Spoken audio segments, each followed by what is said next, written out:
इसमें हम बात करने जा रहे हैं इम्प्रूवमेंट एग्ज़ाम को लेकर। अगर आप इस बार बोर्ड एग्ज़ाम दे चुके हैं या दे रहे हैं और किसी भी एक सब्जेक्ट में आपको लगता है कि मेरे मार्क्स कम हैं और मैं इसमें ज़्यादा मेहनत करके अपने मार्क्स को बढ़ा सकता हूं, तो आपके पास एक चांस होता है कि आप उस सब्जेक्ट में इम्प्रूवमेंट एग्ज़ाम दे दें।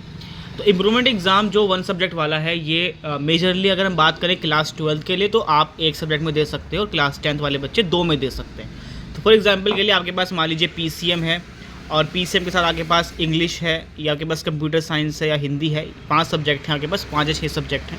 इनमें से किसी भी एक में आप एग्ज़ाम दे सकते हैं इम्प्रूवमेंट। वो बच्चा दे पाएगा जो बच्चा पास हो जाएगा। तो मान लीजिए आपने बोर्ड एग्ज़ाम दिया, आपका रिज़ल्ट आया और रिज़ल्ट में आप पास हो गए।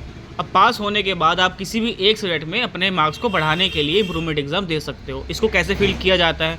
इसके फॉर्म जो होते हैं वो फॉर्म आएंगे और वो फॉर्म आपके स्कूल वाले फिल करते हैं।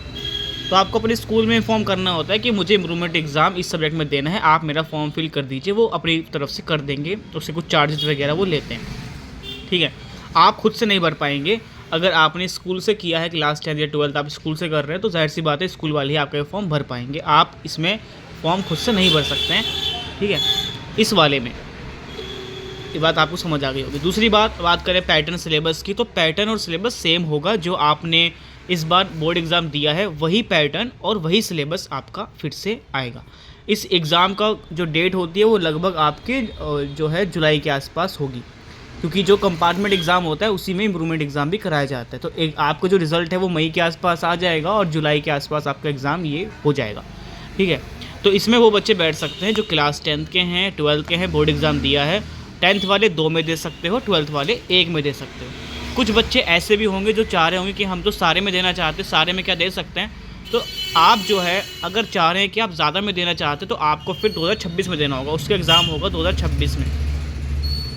2026 के जो फरवरी मार्च का जो पेपर होगा उसमें आप बैठ पाएंगे दोबारा से। वो उसे भी इम्प्रूवमेंट एग्ज़ाम ही बोलते हैं, लेकिन उसमें फिर आपको 1 साल ड्रॉप करना पड़ता है। तो अगर आप मान लीजिए किसी एग्ज़ाम की तैयारी कर रहे हो और आप ड्रॉप करना चाहते हो, तो ड्रॉप के साथ आप अपना बोर्ड एग्ज़ाम फिर से अगले साल भी दे सकते हो। उसमें आप जितने मर्ज़ी सब्जेक्ट लो, आपकी मर्ज़ी है, 2 लो, 4 लो, 5 लो, आपकी इच्छा है, वो अलग चीज़ हो गई। लेकिन अभी जो जुलाई में होगा वो उसका रूल यही है कि आप 12th में हो तो 1 में दोगे, 10th में हो तो 2 में दोगे। बाकी जब वो एग्ज़ाम हो जाएगा उसके बाद जो अगले साल वाले इम्प्रूवमेंट है उसके भी बारे में आपको जानकारी मिलती रहेगी। बाकी इसमें आपको कोई डाउट तो कमेंट कीजिएगा, जो भी आपका डाउट है उस पर रिप्लाई कर दिया जाएगा और जो भी डाउट सही लगेगा उस पर एक नई वीडियो भी बना दी जाएगी। Thank you so much. और भी कोई डाउट तो आप कॉल भी कर सकते हैं, क्योंकि कई बार बच्चे कहते हैं कि हमें कोई डाउट तो हम आपसे पूछना चाहते हैं, तो कॉल भी कर सकते हो। कॉल करने के लिए आपको डाउनलोड करना है कॉल-मी-4 ऐप। कॉल-मी-4 ऐप का भी लिंक आपको दिया हुआ है डिस्क्रिप्शन में। ये ऐप आपको मिल जाएगा प्ले स्टोर पे, इसको डाउनलोड कर लीजिएगा। और आपको ऐप डाउनलोड करने के बाद आईडी सर्च करनी है wivgearclasses@CM4। आप जैसी आईडी सर्च करेंगे आपको वहाँ प्रोफाइल मिल जाएगी और कॉल करके भी अपने डाउट्स वहाँ पे पूछ पाएंगे। ये आईडी भी आपको डिस्क्रिप्शन में लिखी हुई मिल जाएगी। ठीक है, वहाँ पे आप सर्च कीजिएगा और आपको प्रोफाइल मिल जाएगी, वहाँ से आप कॉल भी कर सकते हैं। Thank you so much.